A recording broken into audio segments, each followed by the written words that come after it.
오늘부터 다니엘서 강해 시작하도록 하겠습니다. 다니엘서는 여러분 잘 아시는 대로 12장으로 되어 있습니다. 그래서 제가 가만히 이렇게 읽어보고 몇 번 정도에 이제 끝을 내야 될까 이렇게 생각을 해보니까 한 20번 정도 하면 그럼 다니엘서를 이제 다 커버할 수 있을 것 같은 그런 생각이 좀 들거든요.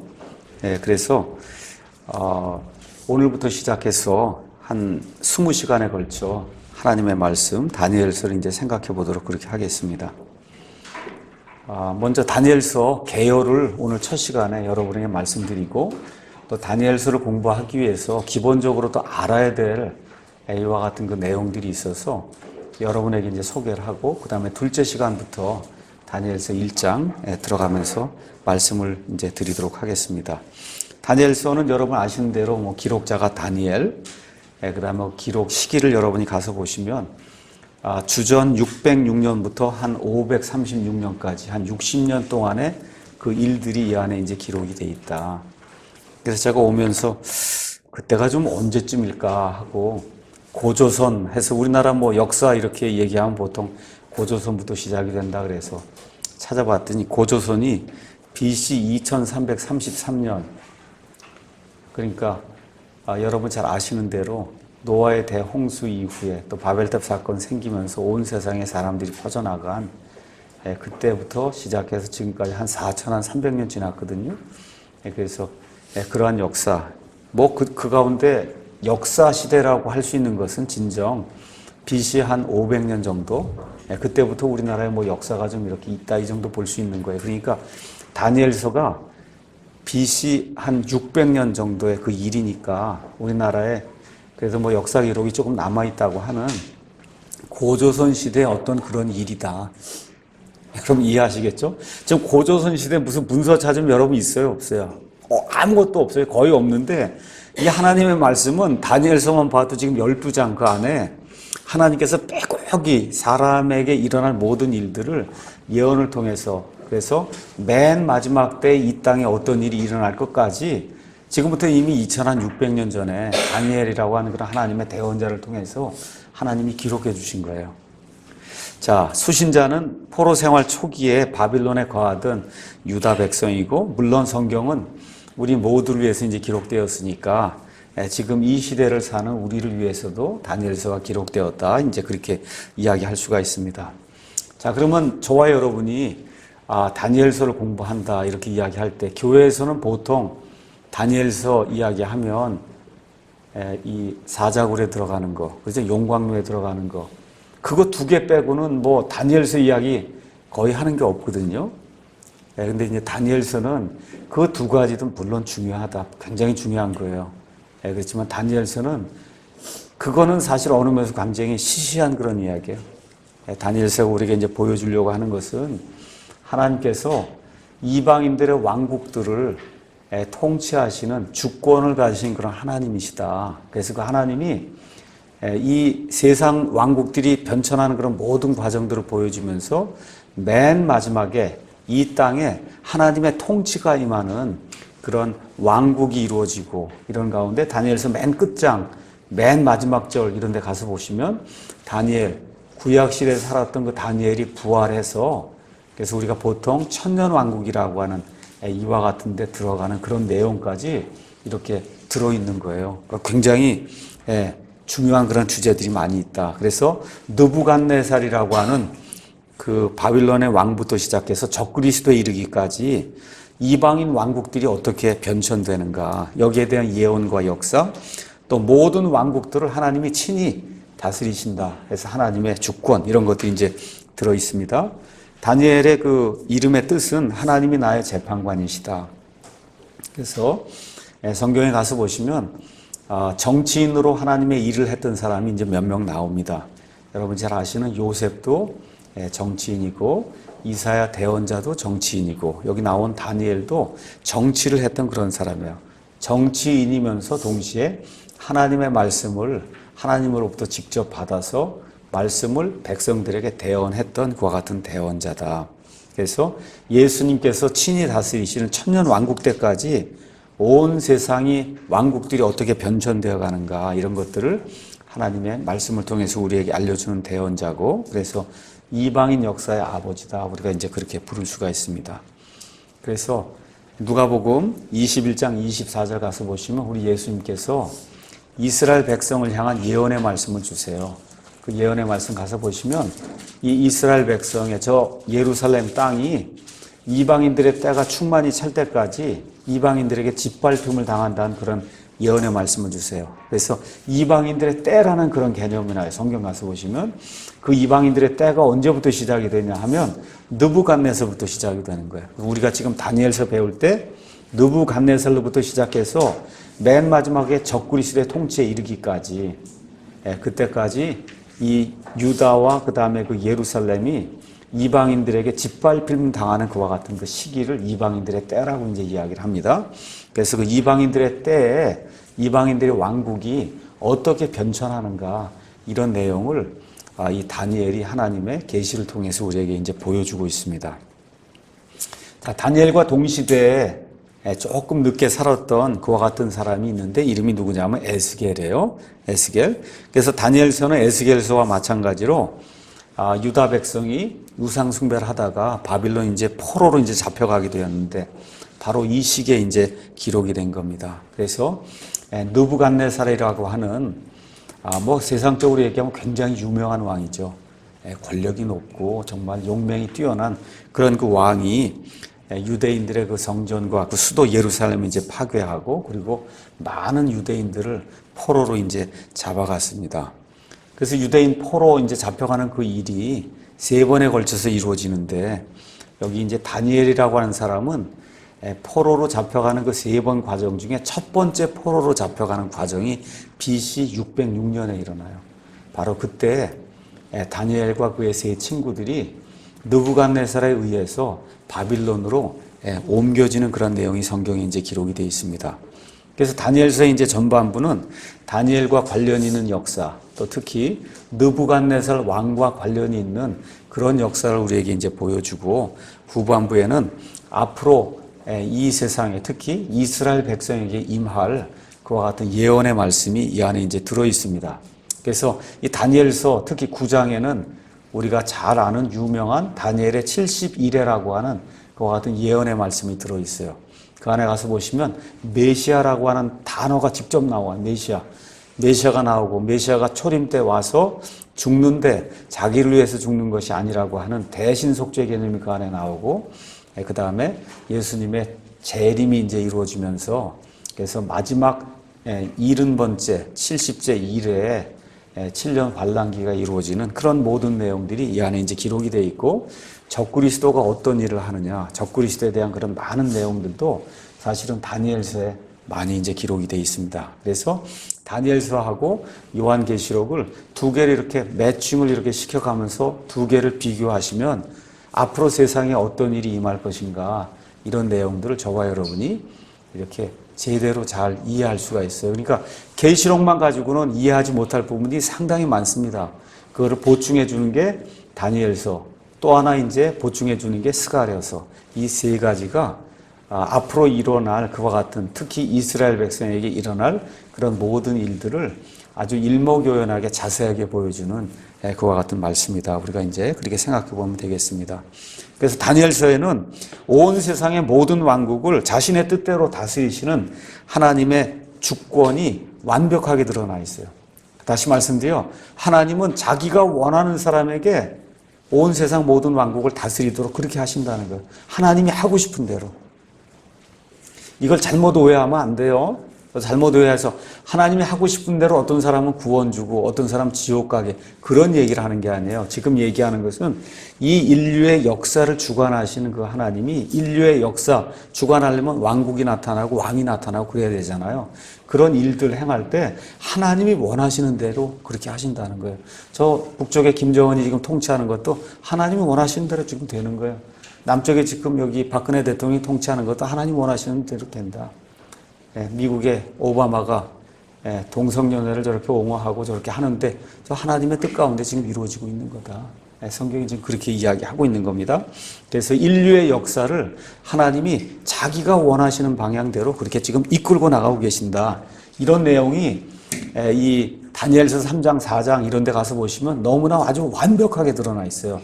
하나님 정말 주권을 가지시고 인류의 모든 역사를 하나님이 처음부터 끝까지 그대로 이끌고 나가시는구나. 그러니까 히스토리는 어떤 사람이 얘기한 것처럼 히즈 스토리다. 그래서 역사는 그분의 이야기다. 그분이 하나님이죠. 그렇게 이야기할 수 있을 정도로 인류의 역사를 주관하시는 분이 우리 하나님이라는 것. 또 예수님의 초림과 재림 이런 것에 관한 70일의 예언이 아주 정확하게 그 안에 이제 들어 있습니다. 그래서 다니엘서는 12장 뭐 이렇게 357절 이렇게 돼 있는데 그런 거 뒤에 건 다 잊어버리시고 일단 12장 정도 다니엘서 공부했으니까 다니엘서는 12장으로 구성이 되어 있다. 이 정도는 알면 이제 좋을 것 같습니다. 자, 그럼 다니엘서에도 핵심 어떤 장이나 절이나 어떤 구절이 있을 수 있거든요. 사람마다 이제 보는 관점에 따라 이게 다를 수가 있는데 이제 제가 봤을 때는 핵심 장은 이 다니엘서 2장이 되지 않겠냐. 2장 44절에 가서 보니까 이 왕들의 시대, 이방인들이 다스리는 그 왕들의 시대 하늘의 하나님께서 한 왕국을 세우시리니 그것은 결코 멸망하지 아니하리이다. 그래서 그 왕국이 세상의 모든 왕국들을 다 쳐부수고 홀로 이 세상에 이제 서게 되는 그런 왕국이네요. 그래서 하늘의 하나님이 이 땅에 세우신 그 왕국이 마태복음에 나오는 하늘의 왕국. 그 다음에 우리가 이제 보통 그 하늘의 왕국을 유대인들에게 제시했지만 유대인들이 그걸 받아들이지 않거든요. 그 왕국이 연기가 돼서 그래서 세상 맨 끝에 가면 이 땅에 1000년 동안 하나님의 왕국이 이제 이루어지게 돼요. 그래서 이제 보통 우리가 그거를 밀레니얼 킹덤, 그래서 1000년 왕국이다. 이제 그렇게 이야기하는 이와 같은 그 왕국을 세우는 거, 왕국은 하나님의 통치가 임하는 걸 왕국이다. 이제 그렇게 이야기합니다. 또 하나는 하나님이 자신의 주권을 가지고 원하는 자에게 이 모든 것들을 다스리도록 그렇게 만드신다고 하는 하나님의 주권, 이런 것들이 다니엘서 4장 34절, 35절에 이제 들어 있습니다. 이러다 보니까 핵심 단어는 왕국이에요. 이게 12장뿐이 없는데 왕국이란 말이 57번이나 나와요. 쉬운 7번. 얼마나 많이 나오는지 알겠죠? 핵심구는 마지막 날들에. 그래서 이 다니엘서는 마지막 날에 이 예수님 재림이 일어날 때 어떤 일이 일어나는가 이런 것들이 이제 많이 보여줍니다. 자, 그래서 왕국 이야기가 이제 많이 나오는데 다니엘서를 가서 보시면 최소한 6개의 왕국이 나옵니다. 6개. 느부갓네살이 다스리던 바빌론 왕국, 그 뒤를 이어나오는 메데 페르시아 왕국, 그 다음에 그리스 왕국, 그 다음에 로마 제국, 그 다음에 이 세상 맨 끝에 이루어지는 적그리스도의 왕국, 그 다음에 예수님이 이런 모든 것들을 다 쳐부수시고 이 땅에 세우시는 하늘의 왕국. 6가지 정도의 그런 왕국이 이 안에 아주 너무나 자세하게 잘 나와 있습니다. 그러면 다니엘서를 통해서 우리가 예수님을 발견해야 되는데 다니엘서에서 구체적으로 예수님을 뭐라고 이야기하느냐 하면 온 세상의 왕국들을 쳐부수는 사람의 손으로 이렇게 만들지 않은 이렇게 떠 있는 것 같은 돌이 나와요. 다니엘서 2장에 돌. 예수님을 지금 돌이라고 이제 표현하고 있고 3장 25절에는 하나님의 아들이라고 표현하고 있고 7장 13절에는 사람의 아들, 그 다음에 9장 25절은 아주 그냥 정확하게 메시아. 그래서 영적인 교훈은 한마디로 예수 그리스도께서 이 땅에 왕국을 가져오신다. 이런 이 관점을 가지고 그리고 저와 여러분이 이제 다니엘서 이제 보시게 되면 다니엘서를 통해서 하나님이 우리에게 얼마나 큰 교훈을 주시는가 많이 이제 느낄 수 있을 겁니다. 제가 말씀드린 대로 이제 다니엘서 개요는 이제 이렇게 정리를 하고 말씀드린 대로 다니엘서를 이해하기 위해서는 몇 가지 개념들을 조금 아셔야 돼요. 그래서 제가 조금 오늘은 역사 이야기를 좀 하려고 합니다. 저도 역사를 굉장히 좋아하는데 싫어하는 게 있어요. 그건 몇 년에 무슨 일이 일어나느냐 그거. 그 옛날에 예비고사 우리 때는 예비고사 봤는데 그때 외운 이후로는 몇 년에 뭐 일어난 건 다 잊어버렸습니다. 그래도 이제 우리가 성경을 이렇게 읽으려고 하면 대충 성경의 틀을 이해해야 되니까 특히 이제 다니엘서는 세상 왕국이 변화가는 이런 모든 것들을 이야기하니까 대충 이 틀이 어떻게 돼 있다. 이 정도는 저와 여러분이 이해를 하면 그러면 성경을 이해하는 데 큰 도움이 될 것 같아요. 우리가 이제 성경 바로 보기 지난번에 시리즈를 하면서 구약은 4000년, 그 다음 지금 현재 신약은 한 2000년 이렇게 됐다 얘기를 했습니다. 그래서 하나님께서 온 우주 공간과 그 안에 있는 모든 것, 또 사람을 만드시고 한 그런 모든 일들이 지금부터 약 6,000년 전쯤에 이루어졌다. 그렇게 이야기했습니다. 그래서 그쯤부터 한 1,000년쯤 지났을 때 노아라고 하는 사람이 이 땅에 태어나요. 노아. 그러고 나서 1,000년쯤 지났을 때 아브라함이 등장해요. 아브라함부터 또 다윗 왕에 이르기까지 한 1,000년이 이제 지나가고 다윗 왕부터 예수님까지 한 1,000년 이렇게 이제 되는 거다. 이런 가운데 우리가 또 기억해야 될 게 이 모세라고 하는 사람이 또 중요한 사람이 하나 나오잖아요. 모세는 아브라함과 다윗 그 사이에 딱 들어가 있다. 한 1500년, BC 1500년쯤 이렇게 이제 이해를 하시고 구약 성경의 전체적인 틀을 여러분이 이제 잡으시면 좋습니다. 자, 그럼 구약 성경의 전반부 아브라함 전까지 전반부의 역사 2000년이 창세기 1장부터 11장에 기록이 돼 있어요. 그 창세기 12장부터 말라기까지 이제 후반부가 이제 기록이 돼 있습니다. 자, 그래서 처음에는 유대인이라고 하는 그러한 선민이 없었어요. 근데 지금부터 약 4,000년 전에 하나님께서 아브라함을 부르시면서 유대인이라는 하나님의 선민을 이렇게 택하시고 그래서 그 선민을 통해서 하나님이 이 땅에 왕국을 이루시려고 하고 또 창세기 3장 15절에 있는 것처럼 여자의 씨를 이 땅에 보내셔서 인류 구속을 이제 이루시려고 하는 그와 같은 일들을 하나님이 이렇게 진행을 하세요. 그래서 아브라함에서 쭉 지나간 다음에 이제 다윗이 나온단 말이에요. 다윗에 이르니까 그러니까 처음에 아담에게는 하나님께서 주신 게 여자의 씨로 메시아가 온다. 아브라함을 택하신 이후로는 아브라함의 자손으로 온다. 압축이 되는 거예요. 그 다음에 그 아브라함의 자손 중에 그렇죠. 또 누구의 자손으로 메시아가 오냐? 다윗의 자손으로. 이렇게 해서 압축이 되면서 결국 이제 예수님이 아브라함의 자손이시요. 그 다음에 다윗의 자손이신 이 메시아로 이제 이 땅에 오시는 그런 내용이 이제 구약 성경에 기록이 되어 있습니다. 그래서 왕국은 언제부터 이제 시작이 되었냐? 지금부터 약 3,000년 전부터 왕국이 시작이 된 거예요. 이스라엘의 왕국이 이제 시작이 된 겁니다. 그래서 아까 말씀드린 대로 BC 1491년, 지금부터 약 한 3,500년 전쯤에 이집트 탈출이 이제 이루어지면서 그래서 하나님께서 모세를 통해서 이스라엘 백성을 구출해 내시고 그리고 율법을 주시고 그러고 나서 한 500년쯤 이렇게 이제 지난 그런 시점에 이제 왕국이 이스라엘 땅에 이제 처음으로 이제 형성이 됩니다. 그래서 첫째 왕으로 하나님이 사울을 택하셨어요. 그게 BC 1095년. 그래서 사울이 40년 동안 통치를 하고, 그 다음에 BC 1055년에 다윗이 이제 유다의 왕이 돼서 7년 동안 통치하고, 그 다음에 33년 반 동안 이스라엘의 12지파 전체를 통치하면서 다윗이 또 40년 동안 통치하게 됩니다. 그리고 BC 1015년에 다윗의 아들 솔로몬이 또 몇 년 동안 40년 동안 통치를 하게 돼요. 그래서 BC 975년에 솔로몬이 죽었을 때 왕국이 이제 분열이 돼서 북쪽에 이 10지파가 이제 올라가서 그래서 이스라엘이라고 하는 그와 같은 왕조를 이제 형성을 하고 남쪽에는 유다와 그다음에 이제 베냐민이 남왕국 유다를 이제 형성하게 돼요. 그 BC 975년쯤 이렇게 된 거예요. 자, 이렇게 된 가운데 이 북왕국 이스라엘은 왕을 누구로 삼았냐면 여로보암을 왕을 삼았어요. 그래서 그 여로보암부터 시작해서 마지막 왕의 이름이 누구냐면 호세아예요. 호세아. 그래서 호세아에 이르기까지 254년 동안 여러 명의 왕들이 나타났는데 이 왕들은 다윗의 자손이 아니에요. 다윗의 자손이 아니고 이스라엘 백성의 모든 왕들, 이스라엘 왕조의 모든 왕들은 이 우상을 숭배하는 그런 자들로 이렇게 성경에 기록이 되어 있습니다. 한 명도 좋은 왕이 북왕국 이스라엘은 나타나지 않았어요. 이런 가운데 우상 숭배를 극심히 하다가 BC 721년에 그 당시 전 세상을 지배하던 아시리아라고 하는 그런 나라의 살만 에셀이라고 하는 그 왕에 의해서 북왕국 이스라엘이 멸망을 당합니다. 멸망.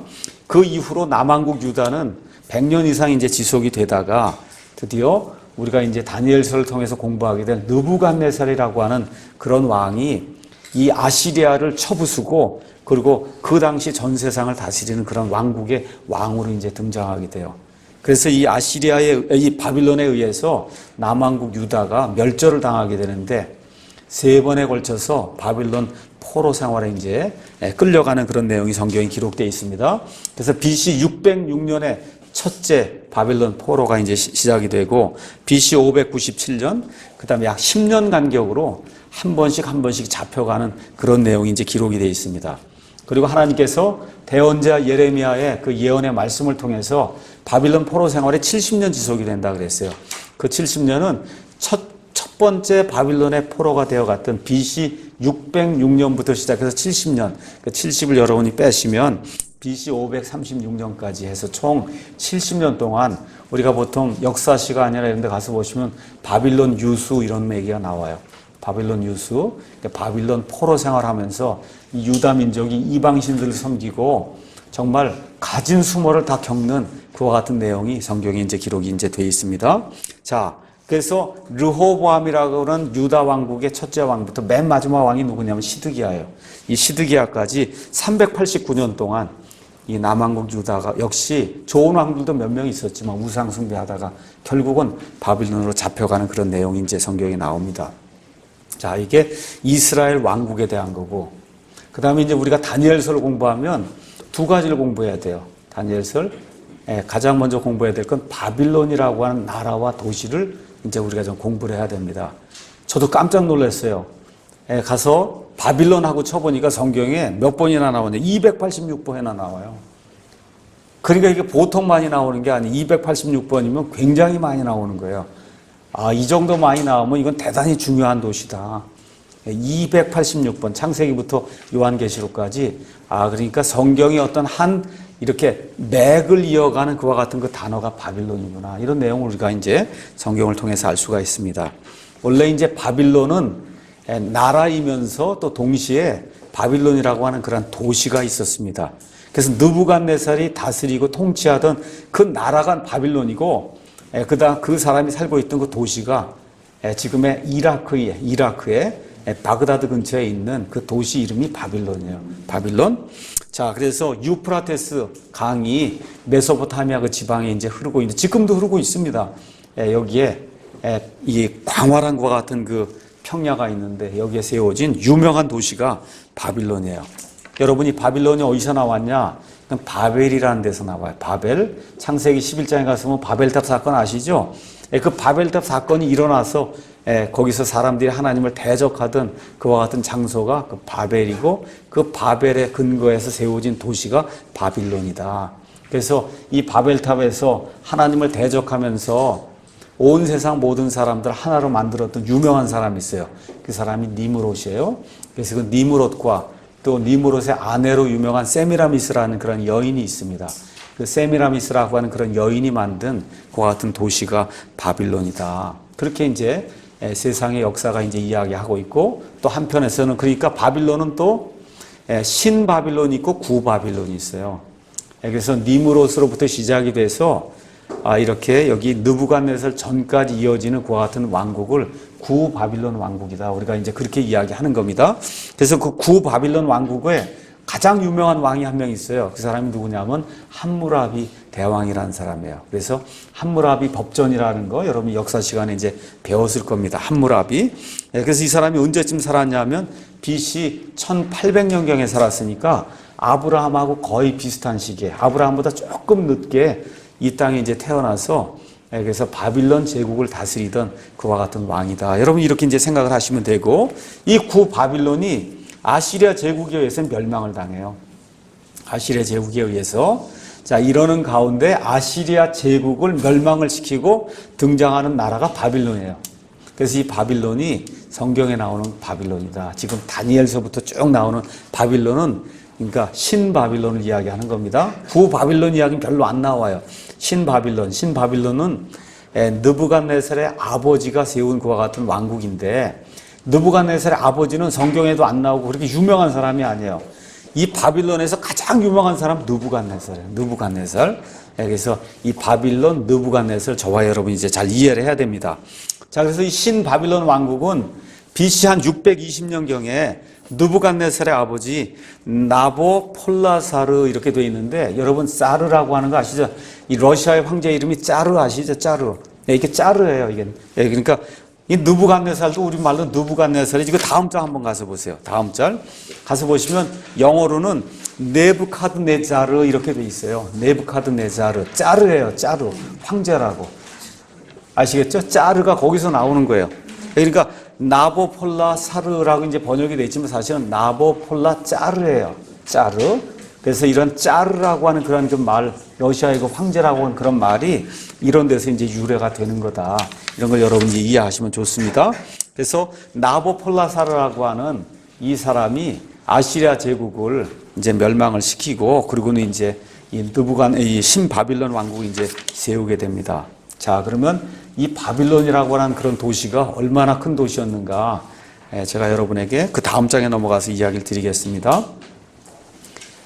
성벽의 둘레가 100km, 성벽의 둘레가 100km, 높이가, 성벽을 이렇게 세우는데 성벽의 높이가 90m, 성벽의 너비가 여기 가서 보니까 한 22m 이렇게 돼갖고 이 전차 4대, 5대가 한 번에 왔다 갔다 할 수 있는, 성벽이 그렇게 높은 거예요. 90m, 너비가 22m, 그게 100km를 둘렀다는 거예요. 그러니까 거의 난공불락이죠, 그 당시에. 그렇죠? 이와 같은 그러한 도시로 바빌론이 이제 세워졌다. 그렇게 이제 역사의 기록이, 역사의 아버지, 그럼 우리 헤로도투스라고 이야기하죠. 헤로도투스나 이런 사람들이 기록한 바빌론에 대한 그런 기록이 그렇게 남아 있습니다. 또 성벽 주변에는 깊은 이런 도랑을 이제 파놔갖고 외부의 적들이 깊은 도랑을 파고 물을 다 부어놨으니 도저히 접근할 수 없는 거 아니에요. 그렇죠? 그리고 이 도시의 내면에는 25개 이제 논문이 있었다. 도시 안에는 정원과 집이 굉장히 많았고, 특히 느부갓네살 자신이 살기 위해서 만든 궁궐이 둘레가 9km였고, 그 궁궐 안에 고대 7대 불가사의 중에 하나라고 하는 공중정원이 있었다. 그렇게 이제 이야기가 들려오고 있습니다. 공중정원은 이렇게 공중에다 뭘 세운 거, 이렇게 줄을 매달아갖고 정원을 세운, 사실은 그런 것이 아니고, 그러니까 이 중동 지방에 지금도 가보시면 알지만 사막이잖아요. 이런 데서 이게 풀과 나무를 보기가 대단히 어렵거든요. 이런 데다 인공식으로 이렇게 계단을 만들고 이렇게 해갖고 말 그대로 그냥 나무 이 숲을 만들어 놓은 거예요. 그리고 멀리서 이렇게 보면 마치 이 정원이 이렇게 공중에 들려 있는 것처럼 이렇게 보여서, 그래서 우리가 행인 가든 영어로는 그 공중 정원이다, 이제 그렇게 이제 이야기를 하고 있습니다. 세계 7대 불가사의라고 할 정도니까 그 규모가 얼마나 크고, 과연 어떤 기술로 그런 모든, 그거 하려면 물을 다 가져다 대야 되고, 그렇지 않습니까? 이와 같은 관계시설 이런 거 만들고 하는 것 자체가 과연 고대인들이 이런 것들을 어떻게 했을까? 이게 퀘스천 마크가 남는 거예요. 지금도 이 이집트의 피라미드 한번 가서 보시면 과연 저걸 어떻게 세웠을까 할 정도로 놀랐거든요. 그 7대 불가사의 그것도. 그렇죠. 지금도 남아있는 거예요. 그와 같은 7대 불가사의 중에 하나가 느부갓네살이 세운 공중정원이다. 그러니까 이 느부갓네살이 이런 일들을 하고 나니까 너무너무 자신감이 넘쳐갖고 내가 이 모든 것을 만들지 않았느냐 하고 말할 때 하나님의 징계가 임하는 그런 내용이 다니엘서에 이제 기록이 되어 있거든요. 그래서 놀라운 것 같은 일들을 했던 그런 사람이다. 그래서 느부갓네살이 이제 통치하는 동안에 바빌론은 최고의 영예를 누렸으며, 특히 바빌론에 이제 천문학으로 유명해서 많은 그러한 천문학자들이 생겨났고, 그리고 여러분이 마태복음 읽어보시면 동방의 지혜자들이 하늘에 이렇게 별들을 연구하고 하는 가운데 이 메시아 별이 이제 나타난 것을 보고, 그렇죠? 이 예수님을 찾아서 베들레헴까지 오는 그런 내용이 그 안에 기록이 되어 있잖아요. 보통 그거를 우리가 영어로는 마귀라고 불러요. 그런 사람을 마귀가 아니고 마귀. 마귀는 동방의 천문학자입니다. 이 천문학자들이 바빌론이라고 하는 그런 나라에 가장 유명했던 것이 천문학이에요. 천문학. 이런 것들을 연구하는 그런 그 후에 그런 사람들이 나중에 그 땅에 남아있다가 메시아 별을 보고 이 베들레헴으로 예수님을 찾아가는 그런 내용이 이제 이 안에 이제 성경에 기록이 되어 있습니다. 그래서 위치적으로 바빌론은 중앙아시아와 또 아라비아와 또 이집트 사이를 오가며 무역하는 그런 사람들은 이제 통제를 하고 세금을 걷는 일, 중간에 딱 놓여 있잖아요. 한번 보세요. 중동 지도 가서 보시면 이라크 아시죠? 이라크가 딱 중간에 놓여 있어요. 중앙아시아가 있고 이쪽에 이집트가 있고 이쪽에 유럽이 있고 가려면 이걸 통과해야만 가는 거라. 그렇죠? 예, 여기에 큰 왕국이 있고 하니까 지나가는 모든 사람들 다 통제를 하면서 세금을 걷어들이면서 많은 부를 축적할 수 있는 그와 같은 위치에 이 바빌론이 있었어요. 그래서 상인들의 도시라고 성경 자체가 부릅니다. 바빌론은 상인들의 도시다. 따라서 온 세상에 좋은 것들이 바빌론으로 이제 흘러 들어갔고, 그래서 성경에 가서 보시면 대언자들이 이 바빌론을 큰 곳, 온 땅에서 칭송받는 자, 갈대아 사람들의 빼어난 아름다움, 왕국들의 귀부인, 이와 같은 이름으로 바빌론을 불렀습니다. 근데 문제는 이러한 부유함으로 인해서 그 안에서 부패가 생겨나고, 특히 음란한 그런 일들과 우상을 숭배하는 그런 일들이 하늘을 치솟는 이와 같은 일이 이 바빌론에서 이제 일어나게 됐거든요. 인류의 역사는 다 그래서 망하는 거예요. 로마도 그렇고 전성기가 지나가 되면서 결국은 다 우상 숭배, 동성애, 이런 것들이 이제 창궐하게 되면서 결국은 모든 왕국들이 이제 망하게 되거든요. 이 바빌론도 예외가 아니에요. 처음에 하나님께서 이 느부갓네살 왕에게 온 세상을 다스릴 수 있는 그와 같은 권한을 주시고 많은 위엄을 주셨는데, 나중에 시간이 지나면서는 결국 하나님이 그 모든 것 주신 것을 잊어버리고 우상 숭배하는 가운데 결국은 그 모든 영화가 쇠하는 그런 일들이 성경에 이제 기록이 되어 있습니다. 그래서 바빌론의 신들은 벨, 그 다음에 느보, 네르갈, 메로닥, 숙곤 느보, 이렇게 이제 돼 있어, 분옷 이렇게 돼 있어. 성경에 가서 보시면 이와 같은 그 우상들이 성경의 이름으로 이제 언급되어 있는 것들을 우리가 이제 볼 수가 있습니다. 그래서 하나님께서 이와 같은 그 우상 숭배가 극심했던 이 바빌론을 친히 내려치시겠다고 예언을 하시고, 그리고 결국 하나님의 재앙이 임해서 과거에 그 영화를 누리던 그 바빌론이 지금은 완전히 사막이 되고 말았어요.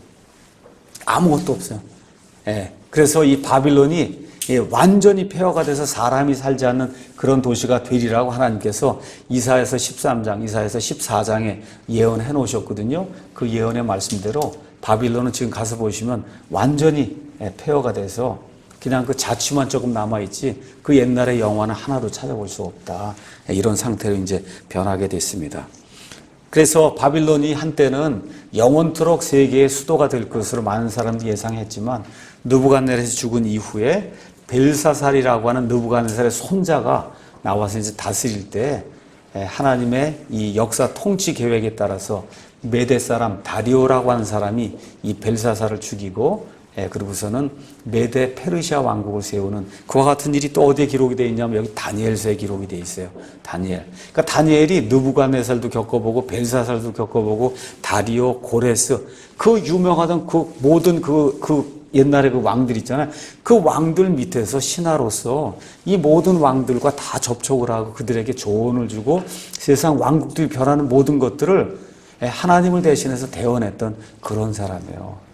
아주 엄청나게 놀라운 그런 일을 했던 유명한 정치가다, 이렇게 이제 여러분이 생각하시면 됩니다. 자, 그래서 이제 고레스가 이제 이 모든 것들 다 지배하게 되면서부터는 수도를 옮겼어요. 어디로 옮겼냐? 지금의 이란으로 옮긴 거예요. 이란의 수사라고 하는 데로 수도를 이제 옮겨버리니까 바빌론은 이라크에 있었거든요. 그래서 상대적으로 이제 중요성이 이제 떨어지기 시작하다가 결국은 이제 이 바빌론이 완전히 이제 패망하고 그리스 왕국이 그 다음에 이제 세워지고 이제 하면서 바빌론 역사 속으로 이제 사라지게 되는 그런 일들이 이제 생기게 됩니다. 자, 이렇게 해서 역사적인 물리적인 그런 바빌론은 다 이렇게 사라졌는데, 성경 가서 보시면 계시록 맨 끝에 14장, 15장, 16장, 17장, 18장 가서 보시면 저 큰 음녀 바빌론이 멸망하는 그런 일이 이제 성경에 나와 있습니다. 그래서 성경은 바빌론에서 시작해서 바빌론으로 끝난다. 창세기 11장 그 바벨 사건, 거기에 그 바벨론에서 시작해서 하나님을 대적하는 그런 그 무리와 그런 문화가 계시록 17장, 18장에 그 바빌론 멸망하는 걸로 바빌론은 모든 것이 끝나는 걸로 그렇게 기록이 되어 있습니다. 그래서 처음에 성경에 나오는 그런 바빌론은 물리적인 도시, 실질적인 그런 도시, 우상을 섬기는 그런 도시, 원천이 되는 그런 도시였고, 계시록의 17장, 18장에 나오는 그 바빌론은 이런 모든 것들이 이 세상 끝에 가게 되면 이 음료 체계, 종교 체제를 형성하면서 하나님을 대적하는 문화, 하나님을 대적하는 종교, 하나님을 대적하는 어떤 그런 영적 세력으로 이렇게 첨예하게 이렇게 일어나면서 예수님 믿는 사람들, 그렇죠? 이 적그리스도가 나타나기 전에 이런 사람들을 대적하고 또 7년 환란기에 이 예수님을 믿는 그런 사람들을 대적하는 이와 같은 체제로 바빌론이라고 하는 이와 같은 도시와 또 이와 같은 그 체제가 성경에 언급이 되고 결국은 바빌론이 완전히 무너지게 될 때 예수 그리스도의 천년왕국 통치가 이루어진다고 성경이 이야기를 하고 있습니다. 자, 이게 성경이 이야기하는 바빌론이에요. 자, 그럼 이번에는 느부갓네살 잠깐 보겠습니다. 느부갓네살. 제가 여기 써놨듯이 느부갓네살은 여러분이 아마 백과사전에 가셔서 뭐 이렇게 네이버에 가서 느부갓네살 치면 성경에 나오는 몇 개 외에는 안 나와요. 이 세상에서 우리가 배울 때는 네부카드네자르, 그것도 2세 이렇게 쳐야 그래야 네부카드네자르에 대한 네이버, 위키백과 이런 게 다 네부카드네자르로 그렇게 나옵니다. 그래서 1세가 있고 2세가 있고 3세가 있고 4세가 있고 네부카드네자르가 여러 명이 있어요. 성경에 나오는 이 느부갓네살이라고 이 바빌론의 왕은 네부카드네자르 2세다. 그래서 1세는 구바빌론 왕국에 그때 유명했던 그런 왕이 하나 있었습니다. 그 사람이 네부카드네자르 1세고 우리가 이제 다니엘서에서 보게 되는 이 느부갓네살은 신바빌론 왕국에 유명했던 네부카드네자르 2세다. 아까 이야기한 대로 그의 아버지는 나보폴라자르 이렇게 이제 돼 있어요. 그래서 이 왕의 뒤를 이어서 지금부터 한 2600년쯤 전에 갈대아라고 하는 그 바빌론이 속해 있는 그 지역의 이름이 갈대아예요. 갈대아 그럼 생각나는 사람 있죠? 누구 있어요? 아브라함이 갈대아 우르에서 나왔단 말이에요. 갈대아 우르. 아브라함도 우상을 섬기던 사람이 아버지와 함께 자기 아버지 데라와 함께 유프라테스 강 너머에서 우상을 섬기던 사람이에요. 하나님의 은혜로 구원받은 거예요. 뭘 잘해서 구원받은 게 아니라 그러니까 저와 여러분처럼 영어로 얘기하면 ordinary people이에요. 보통 사람이에요. 뭐 아브라함이나 막 특별하고 그런 게 아니다. ordinary people. 근데 하나님의 은혜로 하나님이 구원해 주시는 그런 내용이 이제 그 안에 기록되어 있는 거거든요. 그래서 하나님이 이 갈대아 사람들 우상을 섬긴 그런 도시에서 아브라함을 불러내는 그런 내용. 그래서 갈대아라고 하는 말이 성경에 이제 많이 나와요. 갈대아가 바빌론이다. 이 느부갓네살이 다스리던 그와 같은 지역이다. 이렇게 이제 생각을 하면 됩니다. 그래서 성경 가서 보시면 느부갓네살 이렇게도 돼 있고 느부갓레살도 있어요. 성경에 똑같은 사람이에요. 똑같은 사람.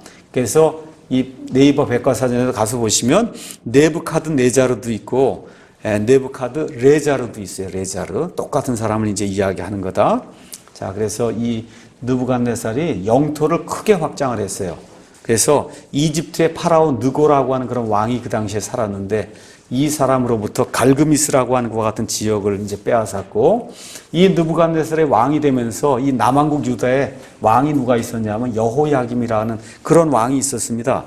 그래서 여호야김 왕을 치고 사슬로 묶어서 바빌론으로 이제 끌고 갔다가 나중에 이제 조공을 제대로 바치겠다는 그와 같은 약속을 받아낸 이후에 다시 유다에 이제 남겨두는 그와 같은 일을 하게 됐어요. 이래서 여호야김을 끌고 가는 그 시대에 누가 끌려갔냐면 여기 나온 다니엘.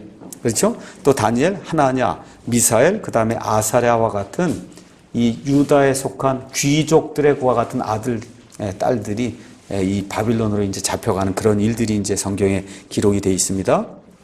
그래서 이 다니엘, 이 느부갓네살 왕의 1차 침공 때 다니엘이 잡혀갔구나. 이 정도는 있다.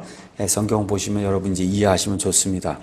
자, 이래서 느부갓네살이 어떤 일을 했느냐 하면 영토를 확장해 나가면서 느부갓네살이 시리아도 지배하게 되고 유대도 지배하게 되고 페니키아가 지금의 레바논이에요. 레바논, 요르단 이런 지역들을 다 지배하고 이집트까지 이 북부 있는 지방까지 다 지배하다 보니까 포로들을 굉장히 많이 이제 사로잡아가게 됐습니다. 그래서 이 포로들 잡아다가 자기들의 이제 식민지, 자기들 땅 여러 곳에 이제 분별해서 분산을 시켜서 거기 이제 거하게 했고 또 예루살렘의 성전에서는 하나님께 희생 예물을 드리기 위해서 사용하던 그런 이 그릇들이 있었거든요. 이런 그릇들도 다 가져다가 자기의 신 벨루스라고 하는 그런 신을 위해서 만든 신전이 있었는데 이러한 기구들을 이제 거기다 두었어요. 여러분이 저와 함께 이제 다니엘서 공부하다 보면 느부갓네살의 손자 벨사살이 나오는데 그 벨사살이 하나님께 희생 예물을 드리는 그 그릇을 가지고 거기다 포도주를 부어서 술을 부어 먹고 그렇게 하다가 메대 사람 다리오에 의해서 바로 그 밤에 멸망당하는 그런 이 안에 기록이 되어 있거든요. 예, 하여튼 이런 일들을 느부갓네살이라는 사람이 이제 한 걸 저와 여러분 이제 기억하시면 좋습니다. 자, 그래서 이제 느부갓네살 이야기가 나오면은 여러분이 유다 왕국의 맨 끝부분의 역사를 조금은 좀 이해하셔야 돼요. 이해. 자, 그래서 여호야김이라고 하는 그런 왕이 3년 동안 느부갓네살에게 이제 충성하다가 반역을 일으켰어요. 그리고 이제 죽임을 당했습니다. 그래서 예레미야 22장에 가서 보시면 여호야김 왕의 운명에 대해서 하나님께서 이 일이 생기기 한 100년 전쯤에 이미 예언을 해놨어요. 예언한 대로 공중에 새 밥이 되는 유다 왕국의 왕이 이와 같은 운명에 처해지는 일이 실질적으로 이제 발생을 하게 되고 그의 뒤를 이어서 여호야긴이라고 하는 왕이 나옵니다. 여호야긴. 그의 이름은 성경에 가서 보면 여고니아, 또 짧게는 고니아 이렇게 기록이 되어 있어요.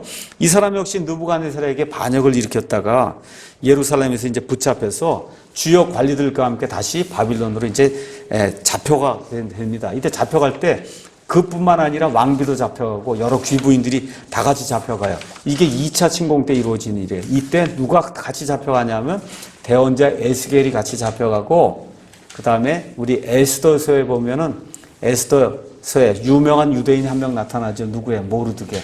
알겠죠? 이런 모르드게, 그 다음에 에스겔 이런 사람들이 2차 침공 때 그러니까 다니엘이 먼저 잡혀가고 한 10년쯤 지나서 이 여호야긴 왕이 다스릴 때 2차 침공이 이루어졌는데 이때 이 모르드게와 대언자 에스겔이 이제 잡혀갔다. 자, 그 다음에 이제 마지막으로 느부갓네살이 예루살렘 이제 멸절시킨 내용이 한 10년 지나서 이루어지는데 이 여호야긴을 잡아간 그 이후에 이 느부갓네살이 여호야긴의 삼촌이 있어요. 그 삼촌의 이름이 마따니아인데 그 마따니아를 너가 이제부터 왕을 해라. 그렇게 이야기하고는 이름을 바꿔줬어요. 그래서 유다 왕국의 마지막 왕의 이름은 시드기야예요. 시드기야.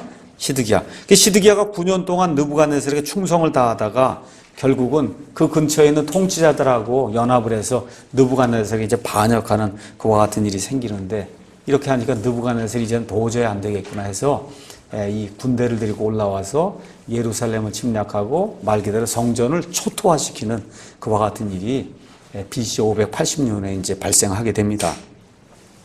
그래서 시드기야가 아주 비참한 죽음을 당해요. 시드기야가 거기 가서 보니까 왕이 이 느부갓네살 왕이 시드기야 보는 그 앞에서 그의 아들들의 눈을 죽이고 그의 눈을 빼고 그러고선 사슬로 묶어갖고 그래서 이제 바빌론으로 끌고 가는 그와 같은 일이 이제 성경에 기록이 되어 있습니다.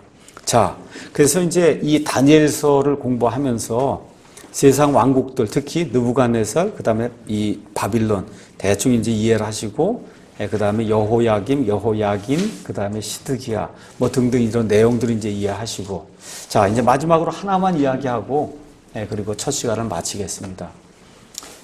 다니엘서에 가서 보시면 자, 다니엘이 이거 성경을 기록한 게 BC 한 600년 전쯤에 기록한 거예요. BC 600년경에 지금부터 2600년 전쯤에 기록을 한 거예요. 그 당시에 왕국이 뭐냐면 바빌론 왕국이에요. 바빌론 왕국 끝난 다음에 메데 페르시아가 일어나요. 메데 페르시아 끝나고 나서 그리스, 그 다음에 로마. 이렇게 이루어진 게 그냥 성경의 역사 이렇게 예언되어 있는 게 세상의 역사 그대로 이루어지잖아요. 그러니까 이 세상의 학자들이 뭐라고 이야기하느냐 하면 BC 600년 경쯤에 이 다니엘서가 기록된 게 아니라 예수님 오실 때 아니면 그 전쯤에나 이게 이렇게 기록이 되니까 이게 맞는 거지. 이게 어떻게 이렇게 정확하게 맞을 수가 있느냐. 여러분 한번 생각해 보세요. 그렇죠? 지금 내가 예수님 오시기 한 600년 전쯤에 살고 있어요. 지금 이 세상을 다스리는 나라는 느부갓네살이 다스리는 바빌론이에요.